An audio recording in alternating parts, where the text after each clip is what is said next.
그러나 진리의 성령이 오시면 그가 너희를 모든 진리 가운데로 인도하시리니 그가 스스로 말하지 않고 오직 들은 것을 말하며 장래일을 너희에게 알리시리라.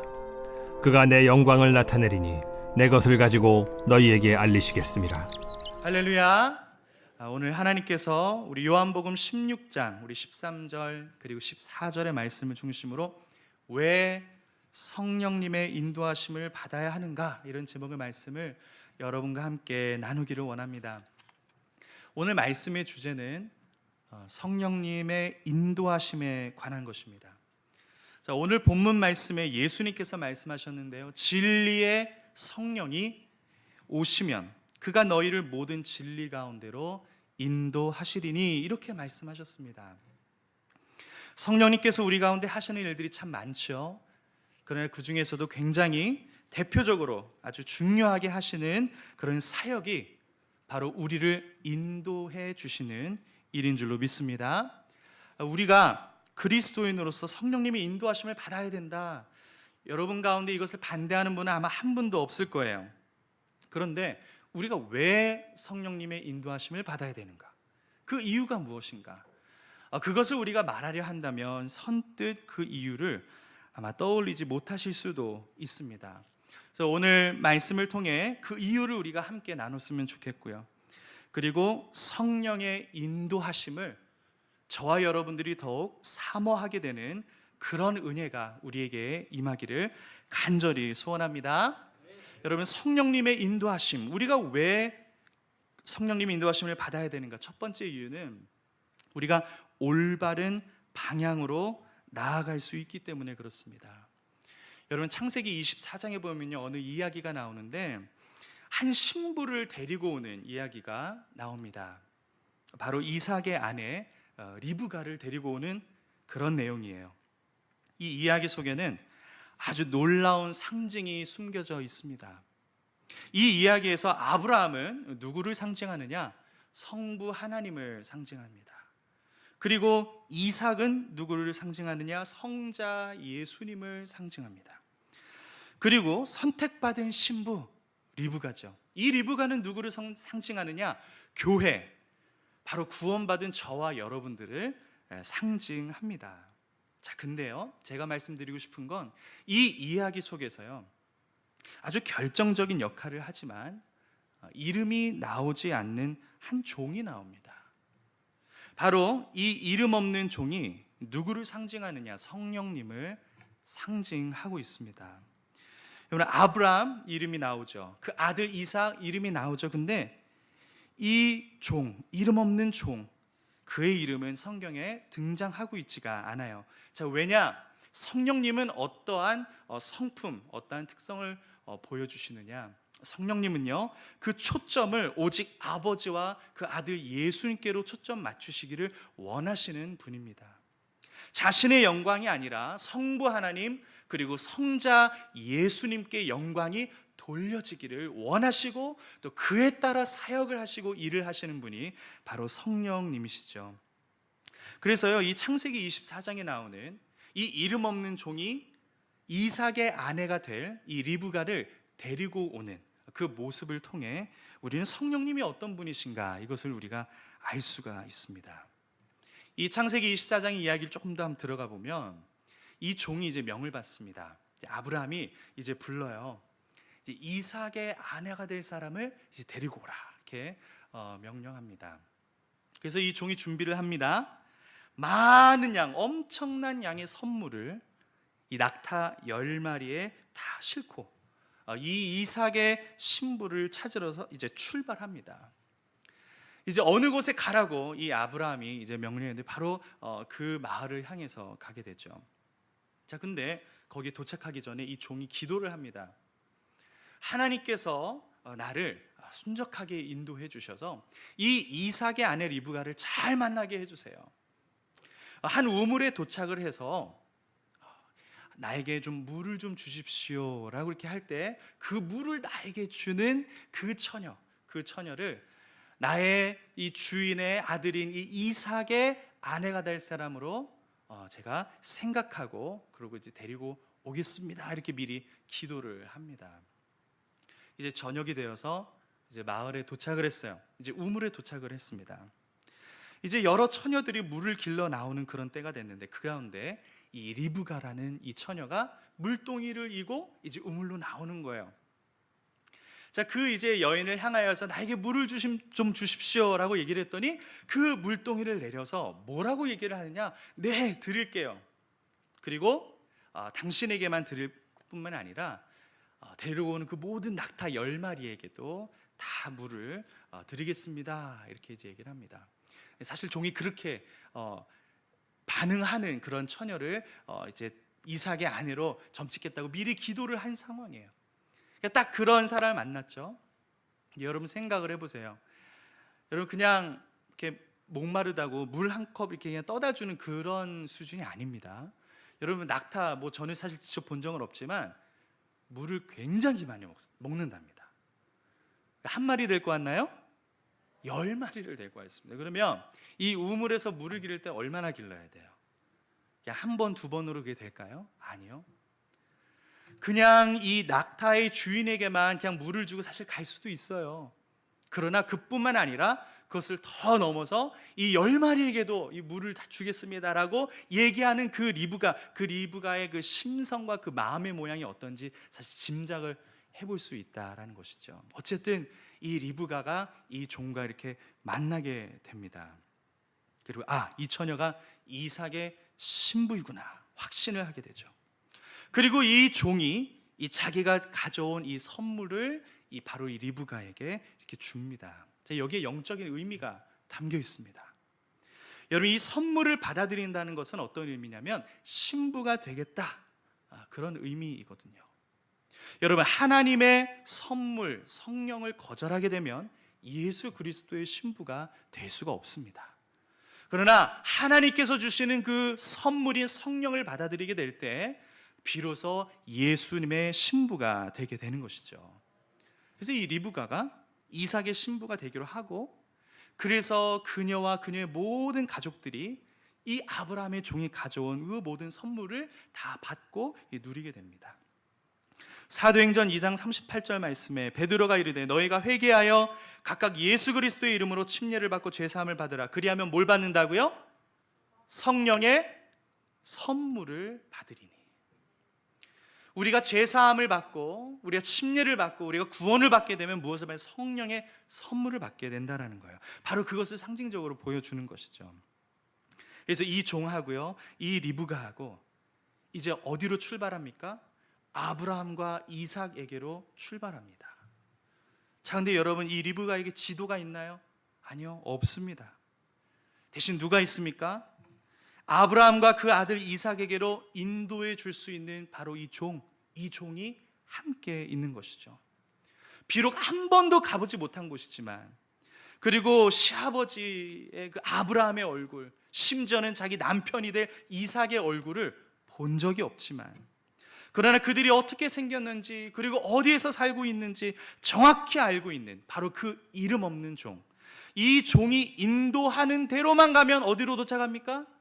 그 아버지와 그 아들, 그 아브라함과 이삭에게로 정확하게 인도되어지는 거예요.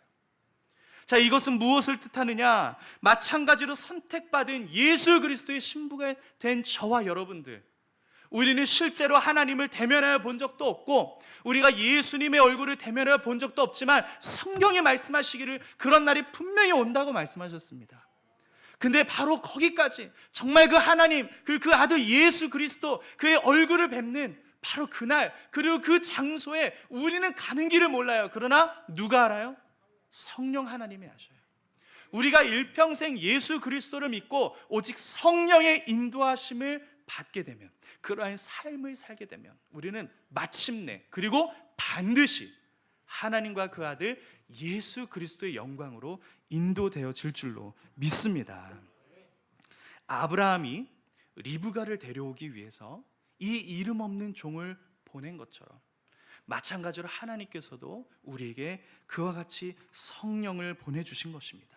그리고 그 성령의 그 보내심 그것을 기뻐하고 환영하고 모셔드리고 그리고 그 인도하심을 받아야 영원한 천국에 다다를 수 있다라는 것을 아주 상징적으로 보여주는 이야기인 것이죠.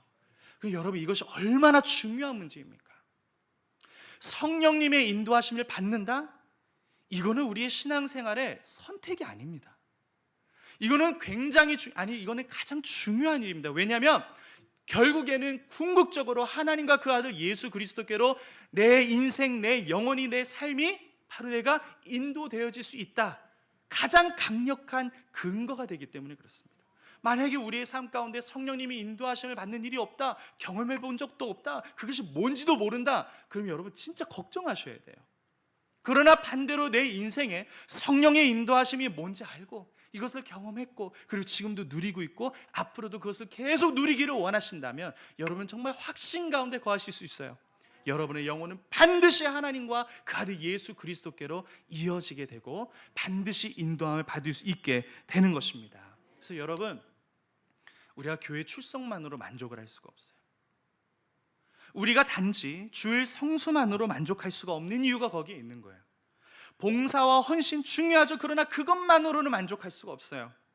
반드시 성령의 인도하심을 받는 삶, 내가 그런 삶을 살고 있는가? 내가 그런 삶을 정말 바라고 있는가? 내가 그런 삶을 정말 추구하고 있는가? 여러분, 그러한 삶, 그러한 인생의 모습이 되어질 때 비로소 진정한 만족이 우리에게 있을 수 있다라는 것입니다. 반드시 성령의 인도하심을 받는 삶이 되어야 됩니다. 그것만이 영원한 천국을 향해 우리가 올바른 방향으로 가고 있다라는 것을 보여주는 증거가 되는 겁니다. 그리고 오늘 이 밤에 한번 생각해 보세요. 내 인생이 지금까지 정말로 성령님의 인도하심을 받았는가? 그걸 받고 있는가? 지금도 내가 그것을 누리고 있는가? 앞으로도 그것을 내가 원하고 있는가? 여러분, 이건 아주 결정적입니다. 반드시 이 질문에 답해야 되고 이것의 결론을 내려야 됩니다. 왜냐? 이것은 내가 정말 천국에 다다를 수 있느냐 없느냐를 사실은 결정하는 그런 문제이기 때문에 그렇습니다. 근데 여러분, 이 성령님은 우리가 천국에 이르는데 그것에만 필요한 분이 아닙니다. 우리가 살아간 모든 날 가운데에도 이러한 성령님의 인도하심이 반드시 필요하죠. 여러분, 우리 인생에 얼마나 갈림길이 많아요, 그죠? 하루가 다르게 왼쪽이냐 오른쪽이냐 이것을 선택해야 하는 그런 순간들, 시시각각으로 우리에게 다가옵니다. 어느 길인지, 옳은 길인지 여러분, 우리가 언제 항상 확신할 수가 있나요? 아니요, 그렇지 않아요. 우리는 몰라요. 성경의 말씀대로 보면 미래는 우리의 눈에 가려져 있다고 그랬어요. 우리는 알 수가 없어요. 그러나 이것을 아시는 분이 계셔요. 누구십니까? 성령 하나님이세요. 우리가 그런 갈림길, 만나는 인생의 갈림길마다 우리가 올바른 방향으로 가기를 정말로 원한다면 여러분, 다른 세상 사람들처럼 온갖 정보를 수집하고 사람들을 만나고 그렇게 해서 어떻게든지 최선의 선택을 내리려고 하는 그런 노력을 기울이는 그런 방향으로 우리가 나아가는 것이, 우리가 첫 번째로 누구에게 달려가야 돼요? 누구에게 물어야 돼요? 누구를 의지해야 돼요? 성령님을 의지해야 하는 거예요. 왜냐, 오늘 본문에도 예수님이 말씀하셨잖아요. 진리 가운데로 우리를 인도하시는 분이 누구세요? 성령 하나님이신 거예요. 그래서 우리가 성령의 인도함을 받는 것, 여러분 인생에 만나는 모든 갈림길마다, 선택의 순간들마다 여러분 성령께서 우리와 함께 하신다는 이 간단하고도 그런 아주 중요한 이 진리가 정말로 믿어지고 여러분 마음에 누려지게 될 때요, 여러분 진정한 평안을 누릴 수가 있어요. 우린 사실 늘 불안하잖아요. 일로 가도 이게 맞을까? 가면서도 막 불안해하잖아요. 그러나 세상 사람들은 몰라도 예수님을 믿고 성령을 선물로 받은 우리는 평안할 수 있는 근거가 있어요. 불안하지 않을 수 있는 근거가 있어요. 우리가 염려하지 않을 수 있는 길이 있어요. 그건 무엇이냐? 성령님의 인도함을 받는 거예요. 성령님의 인도함을 구하는 거예요. 이건 너무나도 중요한 일인 것입니다. 하루하루 우리가 성령님의 인도하심을 받는 것, 이것에 대해서 우리가 얼마만큼 생각하고 구하고 있는가, 오늘 이 밤에 우리가 이것을 함께 돌아보고 우리가 마음으로 새롭게 결단하기를 원합니다. 그리고 나의 인생에 지금까지는 이 정도 영역만 성령님의 인도하심에 맡겼다면 이젠 조금 더, 그래서 궁극적으로는 우리 삶의 모든 영역을 정말 성령님을 신뢰하는 마음으로 성령님의 인도하심을 받고 누리게 되는 저 여러분 되시기를 축복합니다. 여러분, 우리가 왜 성령님의 인도하심을 받아야 되는가? 그래야만 궁극적으로는 천국에 다다를 수 있고 우리가 날마다 살아가는 인생 속에서 올바른 길로 인도되어질 수 있기 때문에 그렇습니다. 여러분, 성령 인도하심 받아야 돼요, 말아야 돼요? 당연히 받아야죠. 이거 중요해요, 안 중요해요? 굉장히 중요한 거예요. 여러분의 축복을 결정하고 여러분의 평안을 결정하고 여러분이 상황에 끌려가는가 아니면 여러분이 상황을 끌고 가는가, 이것을 결정하는 것이 이 성령님의 인도하심을 누리는 삶인 줄로 믿습니다. 여러분, 두 번째, 왜 우리가 성령의 인도하심을 받아야 되는가? 그 두 번째 이유는 그래야만 성숙을 이룰 수 있기 때문에 그렇습니다. 여러분, 이 성령님의 인도하심에 대해서 로마서에서도 말씀하시는 구절이 있어요. 8장 14절, 여러분 이 구절을 함께 읽어보겠습니다. 시작. 무릇 하나님의 영으로 인도함을 받는 사람은, 그렇죠, 저를 한번 따라해 주세요. 하나님의 영으로 인도함을 받는 사람, 그 사람은 하나님의 아들이다. 자, 여러분 이 말씀을 우리가 조금 자세하게 한번 볼게요. 여러분, 이 구절에 인도함을 받는다, 지금 바울이 이런 말을 해요. 인도함을 받는다. 근데 여러분, 이 인도함을 받는다, 이 말의 의미를 우리가 정확하게 알기 위해서는 이 말의 시제를 알 필요가 있어요. 무슨 말이냐면 이게 현재냐 아니면 과거형이냐 아니면 이게 미래형이냐 아니면 이게 현재 진행형이냐. 왜냐하면 이 성경이 쓰여진 언어에는 그런 시제가 아주 정확하게 사용되어 있거든요. 그래서 그 시제를 알아야 그 말의 정확한 의미를 알 수 있는 거예요. 자, 그러면 이 사도 바울이 인도함을 받는다라 할 때 이것을 어떠한 시제로 사용했느냐? 이거는 현재 진행형으로 사용을 했어요. 자, 이것의 의미를 알려드릴게요. 이게 무슨 말이냐? 성령님께 인도함을 받는 것, 이건 일시적인 일이 아니라는 거예요. 그냥 과거 몇 번 있었던 일이 아니라는 거예요.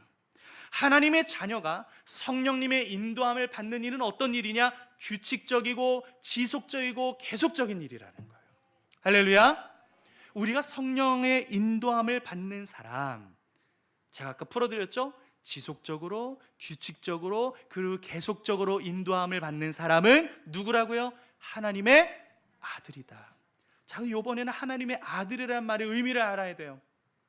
이 하나님의 아들은 무슨 뜻이냐? 이거는 어린 자녀를 이야기하는 것이 아닙니다.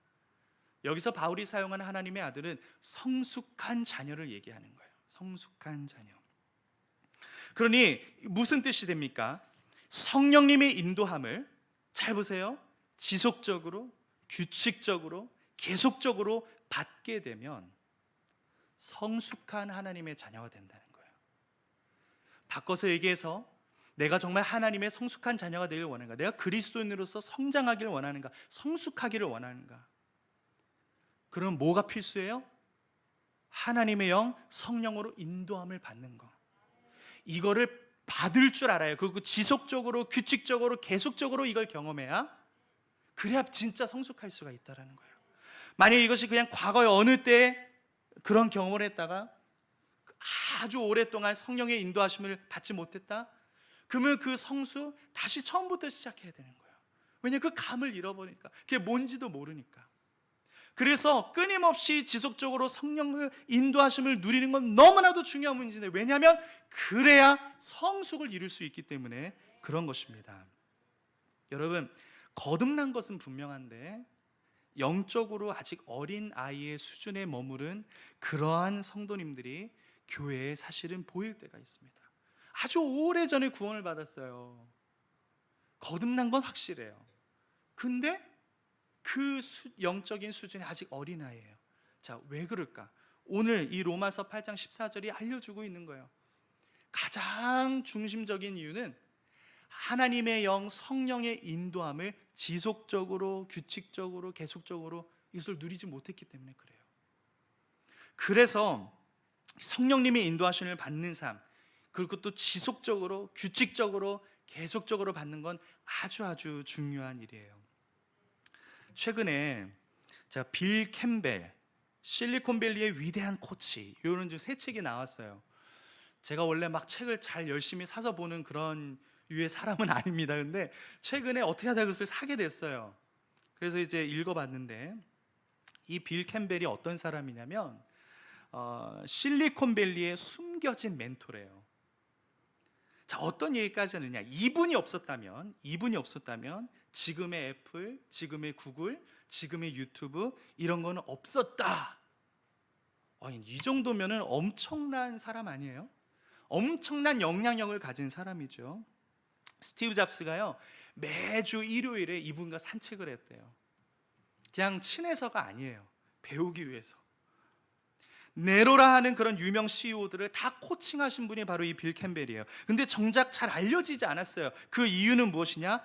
다른 사람들이 스포트라이트를 받고 정작 자신은 피해서 뒤로 물러나 있기를 선호했기 때문이래요. 그 책을 보면서 이거는 정말 이런 성령 하나님의 선품과 참 맞닿아 있다. 그 아들 하나님과 그 아들 예수 그리스도의 영광을 위해서 이름 없이, 그렇죠? 하나님의 이름은 성경에서 굉장히 많이 나오잖아요. 예수님의 이름도 여러 번 나오잖아요. 근데 성령님은 따로 이름이 없어요. 그냥 거룩한 영, 하나님의 영, 그거예요. 따로 이름이 없어요. 그러나 하시는 일은 하나님과 그 아들의 영광을 위해서 일하시는 분이에요. 그러니까 이 빌 캠벨의 이 성품은 어찌 보면 그런 성령님의 성품과도 맞닿아 있다라고 생각을 해볼 수가 있어요. 자, 근데요, 그 책에서 이런 말이 나와요. 어떤 말이 나오냐면, 코칭할 만한 사람들만 코칭하라, 이런 말이 나와요. 이 이야기를 이렇게 보면서 정말 생각에 잠기게 됐어요. 그래, 진짜 맞다. 코칭할 만한 사람들만 코칭하라. 그것과 관련해서 한 일화가 나오는데 잠깐 좀 소개를 해드리고 싶어요. 여러분, 구글이라는 회사 아시죠? 어마어마한 회사죠. 자, 이 회사의 수석 부사장까지 지낸 조나단 로젠버그라는 사람의 일화가 이 책에 소개되어 있어요. 이 사람이 이미 성공한 IT 회사의 부사장이었어요. 근데 구글에서 스카우트가 들어온 거예요. 그래서 이 구글에 이제 부사장이 되어달라 해가지고 스카우트를 받았어요. 그래서 면접을 보러 간 거예요. 그래서 구글에 갔겠죠. 이제 문을 열고 딱 들어갔는데 어느 노인 면접관이 딱 앉아 있는 거예요. 자, 그 사람이 어떤 사람이냐면 아까 제가 소개해드린 빌 캠벨이에요. 자, 근데 이 빌 캠벨이 이렇게 물어봤답니다. 아니, 똑똑하고 열심히 일 잘한다는 말 들었습니다. 자, 근데 그건 중요하지 않고요. 제가 딱 하나만 물어볼게요.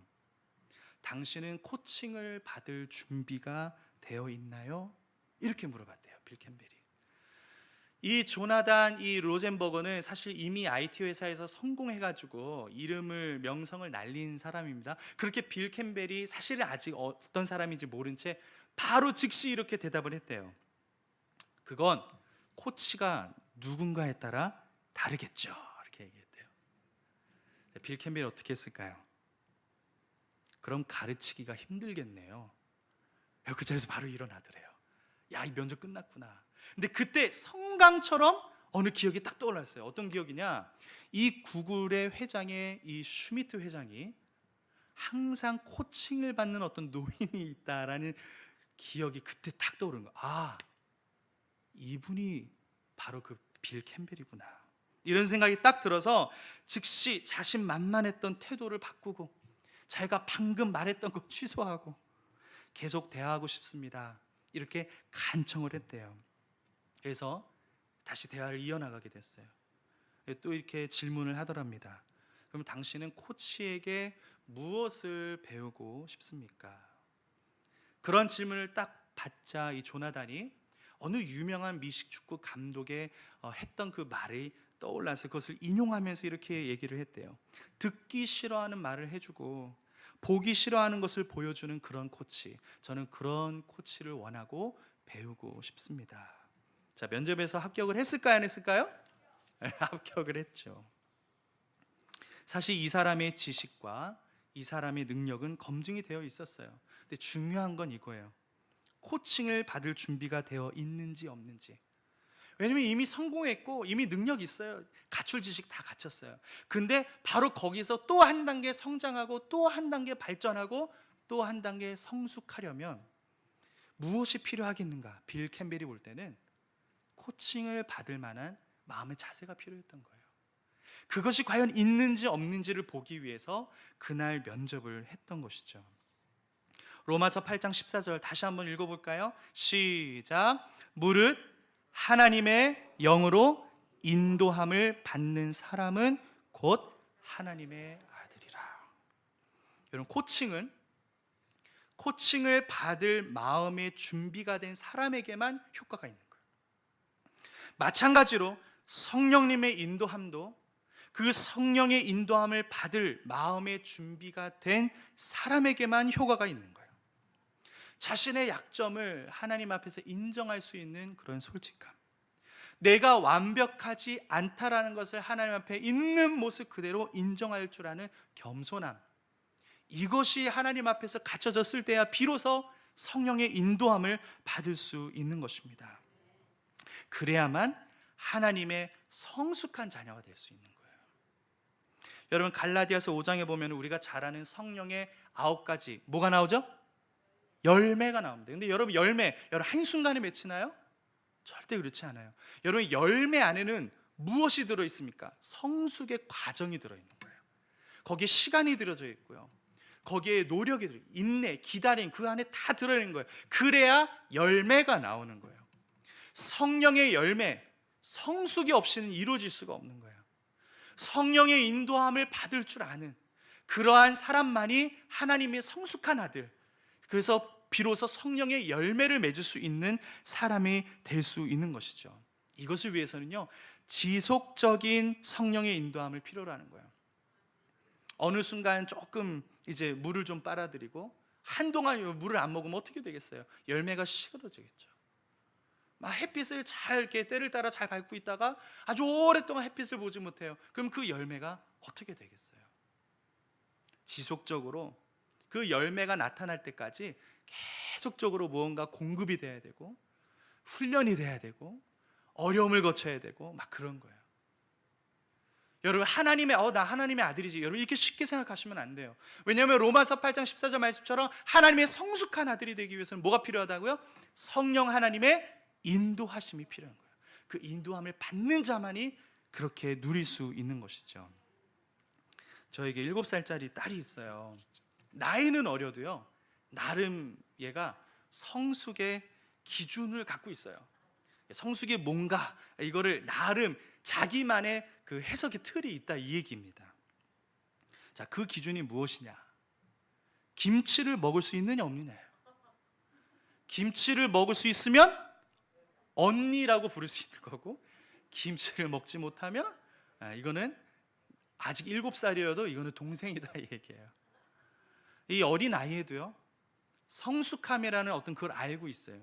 이미 하나님이 이렇게 부어주신 거기 때문에 이것을 이렇게 가르쳐 주지 않아도 이미 그걸 알고 있는 거예요. 하나님이 그런 모양으로 우리를 지으셨기 때문에. 여러분, 그래서 우리는 그리스도인이 되고 나서 반드시 성장을 거쳐야 돼요. 반드시 성숙의 과정을 거쳐야 됩니다. 때로는요, 그러한 과정 속에서요, 매운 김치도 먹을 줄 알아야 됩니다. 힘든 광야를 거칠 필요도 있습니다. 그러나 우리가 두려워할 필요가 없는 것은 우리에게 온 우주에서 가장 뛰어난 인도자가 되어주시는 누가 계시다고요? 성령님이 계시기 때문에. 할렐루야. 믿으십니까? 그러면 비록 내가 지금 광야를 거쳐도, 지금 내가 지금 매운 김치를 먹고 있을지라도, 그러나 나는 길을 잃지 아니하고, 그리고 반드시 그 성수의 과정을 거쳐서 열매 맺는 그러한 인생이 될 수 있습니다. 내가 잘해서가 아니라 내 안에 계신 그 성령님을 우리가 잘 의지할 때, 그럴 때, 인도하심을 받게 될 때, 그때 그런 성숙을 이루게 됩니다. 그래서 여러분, 성령의 인도하심을 어느 순간에서든지 꼭 구하시기를 축복합니다. 혹시 여러분이 그런 광야의 길을 지금 건너고 계시다면 그 어느 때보다도 성령의 인도하심을 구해야 합니다. 그것이 1순위입니다.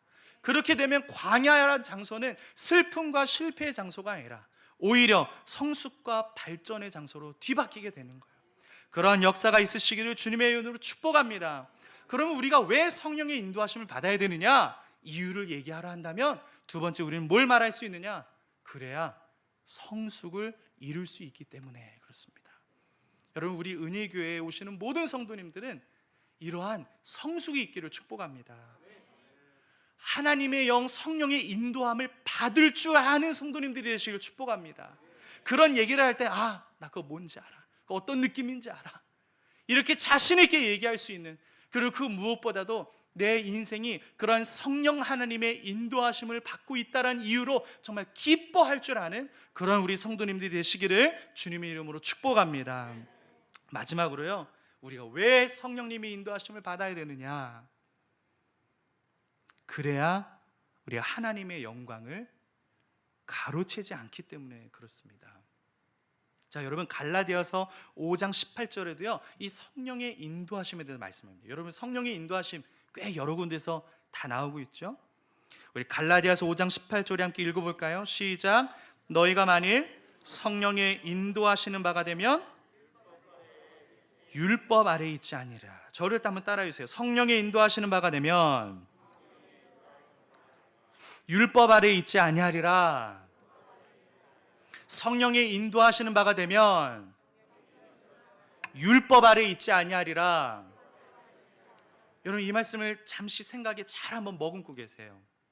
자, 이 말씀에 따르면요 성령님의 인도함을 받는 거하고 율법 아래에 있는 거하고 이거 동시에 갈 수 없는 길이라는 것을 가르쳐주고 있어요. 마치 왼쪽과 오른쪽과 같은 거예요. 내가 왼쪽 가면서 오른쪽 갈 수 있나요? 갈 수 없어요.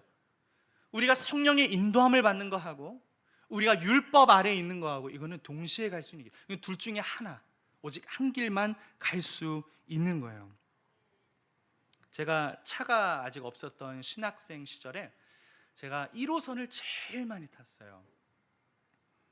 이제 영등포역에서 이제 다음 열차를 이제 기다리고 있었는데 저는 어떤 차를 기다리고 있었냐면 수원행을 기다리고 있었습니다. 수원행을 타면 남쪽으로 가는 거고 이제 인천행을 타면 서쪽으로 가는 거예요. 그래서 플랫폼에서 이제 차를 기다리고 있는데 이렇게 보니까 보찜을 쥐고 있는 어떤 할머니께서요 열차 시간표를 이렇게 계속 보고 계시는 거예요. 그러더니 제가 있는 쪽으로 이렇게 와요. 저를 이렇게 보면서 마치 딴 데 가지 말라고 이렇게 막 신호를 보내는 것처럼 막 저에게로 오시는 거예요. 왜 오시는 거예요? 왜 오시는 걸까요? 물어보시려고 그러는 거죠, 그죠? 근데 보신 분은 아시겠지만 그 기둥이 붙어 있는 열차 시간표 시간이 엄청 빽빽하게 막 써져 있어요. 새벽 4시 반부터 해가지고 그 12시까지 그 모든 시간들이 막 빽빽하게 막 다 써져 있잖아요. 그러니까 어르신들이 보기에는 사실 굉장히 찾기가 힘든 것도 사실입니다. 그래서 오셔서 물어보시는 거예요. 다음 수원행 기차는 언제 오냐? 몇 분에 그 차가 오냐? 이렇게 물어보시는 거예요. 근데 저도 수원행 열차를 기다리고 있잖아요. 그럼 제가 뭐라고 얘기했겠어요? 3시 54분에 옵니다. 이렇게 얘기할까요? 어떻게 얘기하면 돼요? 잘 됐네요. 저도 수원행 기다리고 있습니다. 걱정하지 마시고 저만 따라오세요. 제가 타면 할머니도 타시면 돼요. 어렵지 않죠? 제 옆에 같이 기다려요. 이렇게 말씀을 드렸어요. 다행히도 할머니가 저를 믿어주셨어요. 그죠? 저를 믿어주셨어요. 그래서 이고 있던 보찜을 내려놓고 같이 열차를 기다렸어요. 쉼을 누리신 거죠. 신학적으로 표현하면 안식을 누리신 거예요. 저를 의심했으면 어떻게 하셨겠어요? 다시 일어나서 기둥으로 가셨겠죠? 그리고 지금 몇 시지? 몇 시 수원에 안 찾으면 또 찾고 아마 그러셨을지도 몰라요. 하지만 이 시간표를 완벽하게 볼 줄 아는 그런 제가 옆에 있으니까 저만 의지하면 본인의 힘으로 애써 그 시간을 살펴보는 노력 하지 않아도 돼요. 그저 저에게 물어보고 저를 신뢰하고 제 옆에만 있으면 되는 거예요. 갈라디아서 5장 18절 말씀입니다. 너희가 만일 성령의 인도하시는 바가 되면 뭐 아래 있지 않는다고요? 율법 아래 있지 아니하리라. 율법은 뭘 상징하는? 그 시간표가 바로 그 율법을 상징하는 거예요. 그러나 저의 역할이 바로 그 성령의 역할을 상징하는 것이죠. 만약 할머니께서 이제 원하는 곳에 도착을 이제 하셨어요. 혹시 그 마중 나온 자녀가 있었다면, 그리고 그 자녀분이 아유 어떻게 잘 도착할 수 있었는지, 어떻게 잘 이렇게 오셨어요? 만약에 물어봤다면 그 자녀가, 그 할머니가 어떻게 대답을 하셨을까요? 야, 나 아직 짱짱하다. 내가 이래봬도 나 아직 살아있다. 이렇게 얘기하셨을까요? 아니죠.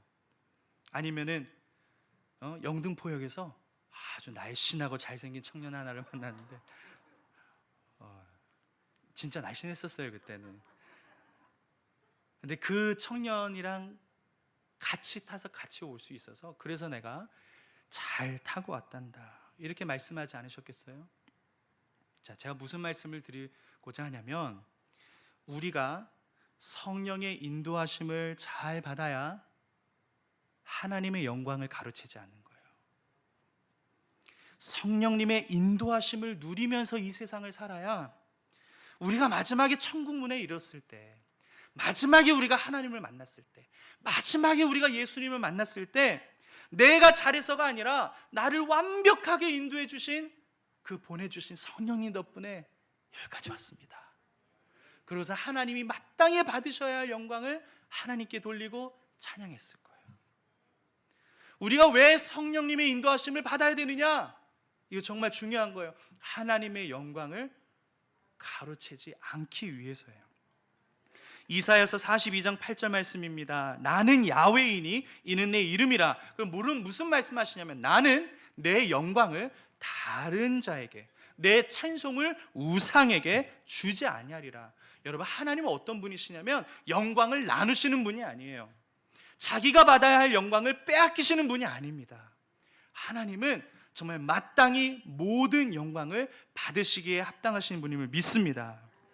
그래서 우리가 하나님께 예배할 때도, 그리고 우리가 교회에서 봉사 헌신할 때에도, 우리가 사업장을 운영할 때에도, 우리의 가정을 꾸려 나갈 때에도, 우리가 기도할 때에도, 우리가 은사를 발휘할 때에도 우리가 무엇을 구해야 되느냐? 항상 성령님의 인도하심을 구해야 돼요. 그래야만 하나님께 돌려줘야 할 영광을 우리가 돌릴 수 있는 거예요. 우리가 항상 나라와 권세와 영광이 아버지께 영원토록 있습니다. 우리는 주기도문 얼마나 많이 합니까? 근데 우리가 성령의 인도하심을 받지 않는다면, 그런 삶을 살지 않는다면 우리가 지금껏 했던 모든 주기도문은 다 거짓말이 되는 거예요. 우리가 성령의 인도하심을 받는 그러한 인생이 되어야만 정말 우리의 인생을 통해서 하나님의 영광 받으시는 줄로 믿습니다. 우리가 일평생 이렇게 성령님을 인도하심을 받는 삶, 이건 하나님이 정하신 법칙이에요. 하나님께서 정해놓으신 방법은 내 힘으로만 애쓰며 사는 삶이 아니라 성령님을 통해 힘을 누리고, 할렐루야, 성령님을 통해 내가 넘어지면 다시 일어나고, 성령님을 통해 우리가 회복이 되고, 우리가 성령님을 통해서 인도함 받는 삶. 그래서 때로는 내게 안식이 필요할 때 그 안식 누리고, 쉼이 필요할 때 쉼을 누리고, 내가 알 수 없을 때에는 성령의 도우심을 받아서 결정하고, 그래서 왼쪽이냐 오른쪽이냐 인도하심을 받고, 우리가 이러한 삶을 살아갈 때 우리가 궁극적으로 그날에 하나님께 영광을 돌릴 수 있게 되는 것입니다. 여러분, 왜 성령의 인도하심을 받아야 되느냐? 하나님의 영광을 가로채지 않기 위해서인 줄로 믿습니다. 여러분, 오늘 말씀을 통해 우리가 왜 성령의 인도하심을 받아야 되는가? 여러분, 이 이유가 여러분의 마음속에 확실하게 새겨지게 되시기를 축복합니다. 성령의 인도하심을 내가 날마다 누려야지, 이러한 제 결단의 시간이 되기를 축복합니다. 내가 지속적으로 계속해서 내가 과거의 어떤 시간에 내가 그것을 잘 누렸던 것, 그것을 그냥 자랑하는, 현재는 그러지 못해서 그래서 맨날 옛날 이야기만 끄집어내고 그것만 자랑하는 그런 인생이 아니라 지금 내 이 인생의 순간에서도 여전히 지속적으로, 계속적으로, 규칙적으로 성령의 인도하심을 누리는 삶, 나는 그런 삶 살기를 원합니다. 내가 그런 삶을 누려야 내 인생의 진짜 두려움이 사라지고, 할렐루야, 내 인생의 근심 걱정 염려가 사라지고. 왜요? 나 가장 뛰어난, 온 우주에서 가장 뛰어난 가이드가 되시는 성령님이 나를 인도해 주고 계시니까 이것을 누리는 삶이야말로 진정한 평안의 삶이고 안식의 삶이 될 줄로 믿습니다. 우리가 올바른 방향으로 나아가기 위해서, 우리가 성숙을 이루기 위해서, 우리가 하나님의 영광을 가로채지 않게 하기 위해서는 반드시 성령의 인도하심이 필요한 거예요. 누군가가 여러분에게 왜 성령의 인도하심이 필요합니까? 라고 묻는다면 이제는 여러분이 이렇게 답을 할 수가 있는 거예요. 그리고 답을 할 수 있을 뿐만 아니라 여러분도 그러한 삶을 살아야 될 줄로 믿습니다. 창세기 8장의 한 이야기로 오늘 설교를 마무리하려고 하는데요. 이 창세기 8장에 어떤 이야기가 나오면 노아의 이야기가 나와요. 이제 홍수가 와가지고 다 잠겼어요. 근데 이제 비가 그쳤어요. 이 노아가 이제 묻이 드러났는지 이것을 알게 하기 위해서 무엇을 날려보냅니까? 비둘기를 날려보내요. 근데 이 비둘기가 땅을 찾지 못하고 다시 돌아오는 그런 장면이 나오는데, 이 비둘기를 노아가 어떻게 다시 받아들이는지 그게 말씀에 묘사가 되어 있거든요. 창세기 8장 9절에 보니까 이렇게 표현하고 있어요. 그가 손을 내밀어 방주한 자기에게로 받아들이고. 여러분, 성령은 성경에서 무엇을 상징하냐면 비둘기가 무엇을 상징하냐면 성령님을 상징하는 거예요.